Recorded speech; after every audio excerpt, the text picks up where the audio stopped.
मुरली अमृत की धारा है धारा, जो देती दुखों से किनारा। मुरली अमृत की धारा है धारा, जो देती दुखों से किनारा। भूले जीवन में हो जाए शिव बाबा मुरली में समझाए। भूले जीवन में हो जाए शिव बाबा। ओम शांति। आज की तारीख है 24/1/2024 के बाबा के साकार महावाक्य।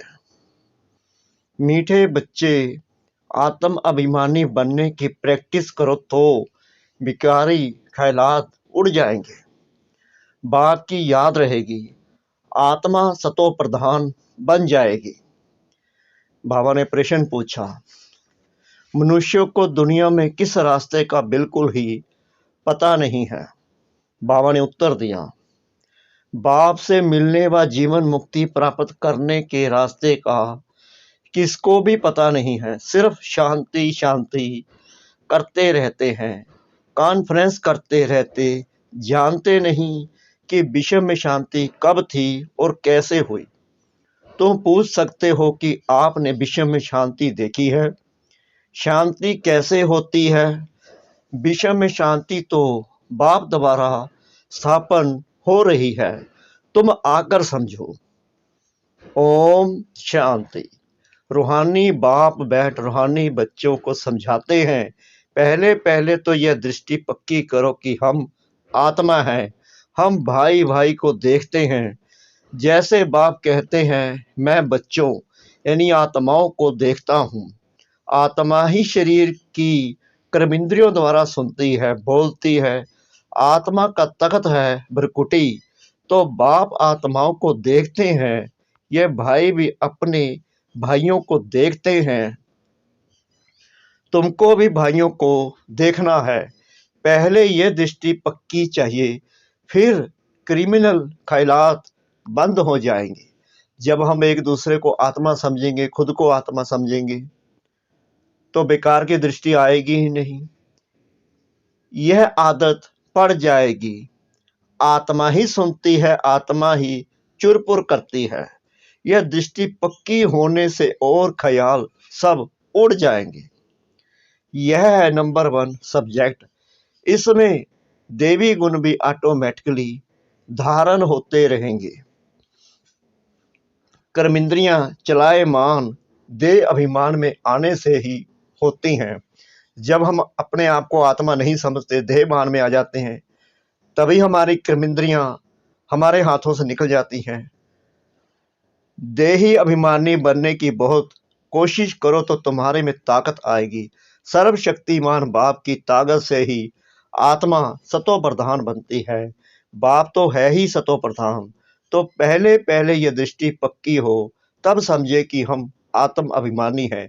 आत्म अभिमानी और देह अभिमानी में रात दिन का फर्क है। हम आत्माओं को अब वापस घर जाना है। आत्म अभिमानी बनने से ही हम पवित्र सतो प्रधान बनेंगे। यह प्रैक्टिस करने से विकारी ख्यालात उड़ जाएंगे। जब आत्मा का पूरा निश्चय मन में बैठ जाएगा कि मैं आत्मा हूँ, मैं आत्मा हूँ, तो ये प्रैक्टिस पक्की हो जाएगी और विकार की दृष्टि जाएगी नहीं। मनुष्य कहते हैं धरती के सितारे, बरोबर हम आत्मा सितारा हैं। यह शरीर मिला है कर्म करने के लिए। अब हम तमो प्रधान बने हैं, फिर हमको सतो प्रधान बनना है। बाप को आना भी पुरुषोत्तम संगम युग पर है। ऐसे कभी नहीं कहेंगे कि क्राइस्ट के शरीर में आते हैं, वह आते ही रजो प्रधान में हैं। कोई बुद्ध व क्राइस्ट के तन में भगवान आए, यह तो हो ना सके। वह आते ही एक बार हैं और आते हैं पुरानी दुनिया में नई दुनिया स्थापन करने, तमो प्रधान दुनिया को बदल सतो प्रधान बनाने। वह जरूर संगम पर आएंगे और कोई समय पर वह आ ना सके, उनको आकर नई दुनिया स्थापन करनी है उनको कहा जाता है हेवनली गॉडफादर। ड्रामा अनुसार संगम का भी नाम है। श्री कृष्ण को तो बाप पतित पावन नहीं कहेंगे, उनकी महिमा बिल्कुल अलग है। बाबा समझाते रहते हैं, पहले पहले कोई को एम ऑब्जेक्ट समझाओ। भारत में लक्ष्मी नारायण का राज्य था तो एक धर्म एक राज्य था, आदि सनातन देवी देवता धर्म था, एक ही अद्वैत धर्म था। हेवन स्थापन करना तो बाप की ही काम है, कैसे करते हैं वह भी क्लियर है। संगम पर ही बाप आकर समझाते हैं कि देह के सब धर्म छोड़ अपने को आत्मा समझो। लक्ष्मी नारायण के चित्तर पर ही सारी समझानी देनी है। शिव बाबा का चित्तर भी है, महिमा वाला चित्तर बहुत अच्छा बना हुआ है। यह है ही नर से नारायण बनने की सत्य कथा। राधे कृष्ण की कथा नहीं कहते हैं, सत्य नारायण की कथा। तुमको नर से नारायण बनाते हैं, पहले तो छोटा बच्चा होगा। छोटे बच्चे को नर नहीं कहा जाता है, नर नारायण नारी लक्ष्मी कहा जाता है। तुम बच्चों को इस चित्तर पर ही समझाना है। सन्यासी तो आदि सनातन देवी देवता धर्म की स्थापना कर ना सके। शंकराचार्य तो आते ही हैं रजो प्रधान के समय, वह राजयोग सिखा ना सके। बाप आते हैं संगम पर, कहते हैं बहुत जन्मों के अंत के भी अंत में मैं प्रवेश करता हूँ। ऊपर त्रिमूर्ति भी है, ब्रह्मा योग में बैठा है। शंकर की तो बात ही अलग है, बैल पर सवारी हो ना सके। बाप को तो यहाँ आकर समझाना है, विनाश भी यहाँ ही होता है। लोग कहते हैं विषम में शांति हो, वह तो होने वाली है। तब बुद्धि में आता है चित्रों पर तुम अच्छी तरह समझा सकते हो। जो शिव की व देवताओं की भक्ति करते हैं उनको समझाना है, वह झट मानेंगे। बाकी नेचर व साइंस आदि को मानने वालों की बुद्धि में बैठेगा नहीं, दूसरे धर्म वालों की भी बुद्धि में नहीं आएगा। जो कन्वर्ट हुए होंगे वही निकल आएंगे, उनकी क्या फिक्रात करनी है। देवता धर्म वाले व बहुत भक्ति करने वाले अपने धर्म में बहुत पक्के होंगे, तो देवताओं के पुजारियों को समझाओ। बड़े आदमी कभी आएंगे नहीं, समझो विरला है। इतने मंदिर बनाते हैं, उनके पास ज्ञान सुनने की फुर्सत ही कहाँ है। सारा दिन बुद्धि धंधे में लगी रहती है, पैसे बहुत मिलते हैं तो समझते हैं मंदिर बनाने से धन मिलता है, यह देवताओं की कृपा है। तुम्हारे पास कोई आए तो लक्ष्मी नारायण का चित्र उन्हें दिखाओ, बोलो तुम विश्व में शांति चाहते हो तो विश्व में शांति का राज्य इस दुनिया में था। फलानी तारीख से फलानी तारीख तक सूर्यवंशी राजधानी में बहुत शांति थी, फिर 2 कला कम हो जाती है। इस चित्र पर ही सारा मदार है। अब तुम विश्व में शांति चाहते हो, कहाँ चलेंगे? घर को तो जानते ही नहीं है। हम आत्मा शांत स्वरूप हैं, मूल वतन में रहते हैं, वही शांति धाम है, वह इस दुनिया में नहीं है। उनको कहा जाता है निराकारी दुनिया। बाकी विश्व किसको ही कहा जाता है? विश्व में शांति नई दुनिया में होगी। विश्व के मालिक यह बैठे हैं, गरीब इन बातों को अच्छी रीति समझते हैं। कोई कहते हैं यह रास्ता बहुत अच्छा है, हम रास्ता ढूंढते थे, रास्ते का मालूम ही नहीं तो ढूंढेंगे क्या? ऐसा कोई नहीं जिसको बाप और जीवन मुक्ति के रास्ते का पता हो। शांति शांति कहते रहते हैं, परंतु शांति कब थी, कैसे हुई, किसको भी पता नहीं है। कितनी कॉन्फ्रेंस आदि करते हैं, उनसे पूछना चाहिए तुमने कभी विश्व में शांति देखी है कि विश्व में शांति कैसे होती है? तुम प्रजा आपस में क्यों मुझसे हो, कॉन्फ्रेंस करते रहते हो, जवाब कहाँ से मिलता नहीं। विश्व में शांति तो अब बाप द्वारा स्थापन हो रही है। तुम कहते हो क्राइस्ट से 3000 वर्ष पहले हेवन था तो वहां ही शांति थी। अगर वहां भी अशांति होती तो बाकी शांति कहाँ से मिलेगी, अच्छी तरह से समझाना है। इस समय तो तुमको इतना समय बात करने नहीं देते, क्योंकि अभी उनके सुनने का समय नहीं आया है। सुनने का भी सौभाग्य चाहिए। तुम पद्मा पद्म भाग्यशाली बच्चे ही बाप से सुनने के हकदार बनते हो। बाप बिगर और कोई सुना ना सके, बाप तुम बच्चों को ही सुनाते हैं। यह है ही रावण राज्य, तो यहाँ शांति कैसे हो सकती। रावण राज्य में सब पतित हैं, पुकारते हैं कि हमको पावन बनाओ। पावन दुनिया तो इन लक्ष्मी नारायण की थी। राम राज्य और रावण राज्य में कितना फर्क है। सूर्यवंशी, चंद्रवंशी, फिर होते हैं रावणवंशी।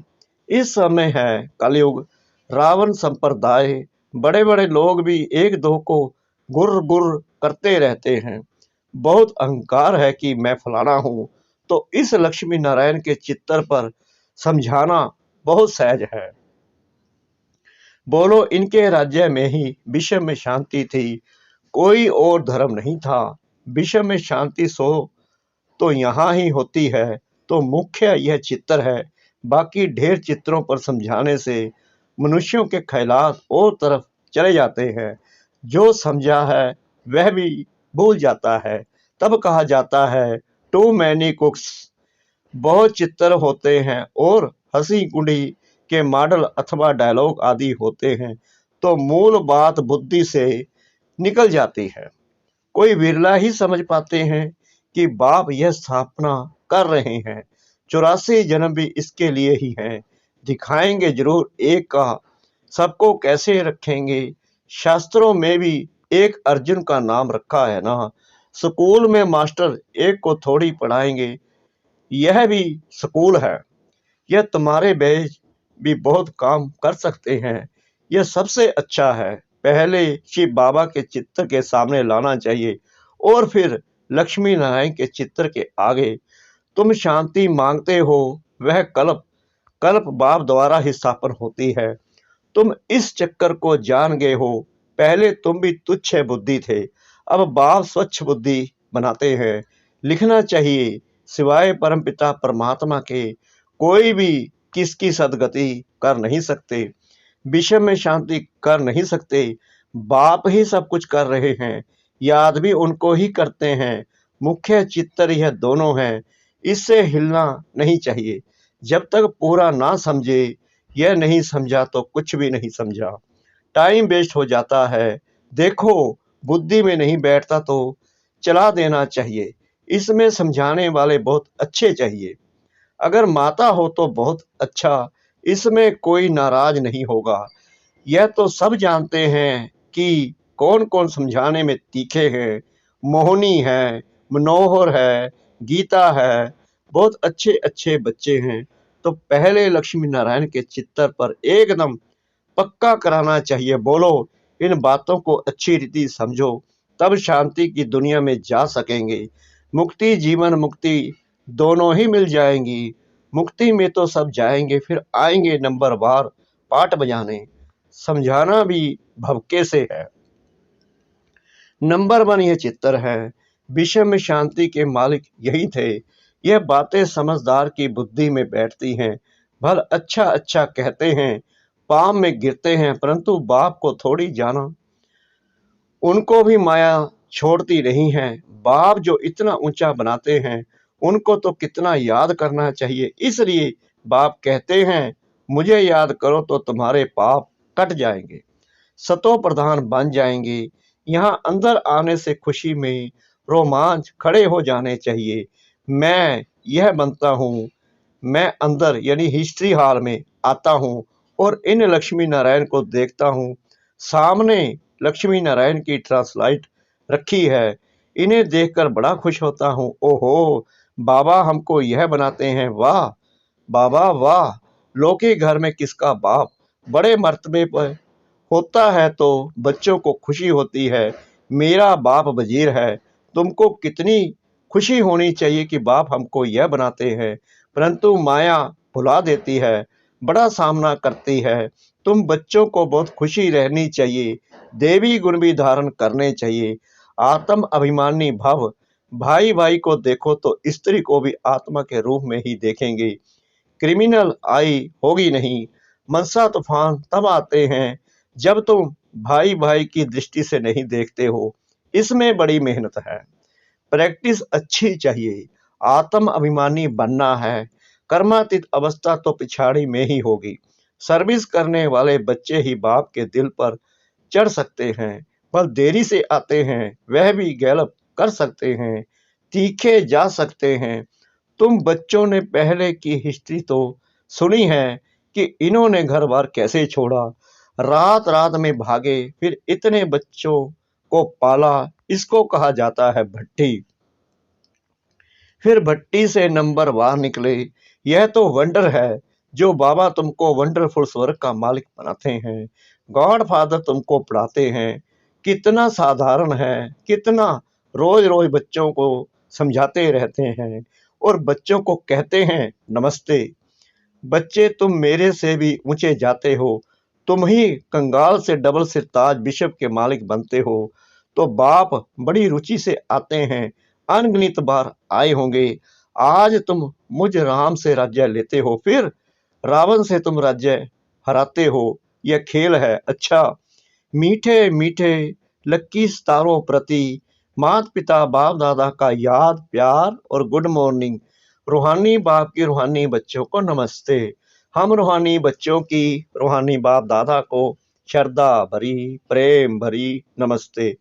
शुक्रिया बाबा, शुक्रिया बाबा, शुक्रिया बाबा इस मीठी मीठी मीठी मुरली के लिए। धारणा के लिए मुख्य सार। नंबर 1, आत्मा को सतो प्रधान बनाने के लिए एक सर्वशक्तिमान बाप से ताकत लेनी है। देही अभिमानी बनने का पुरुषार्थ करो। हम आत्मा भाई भाई हैं।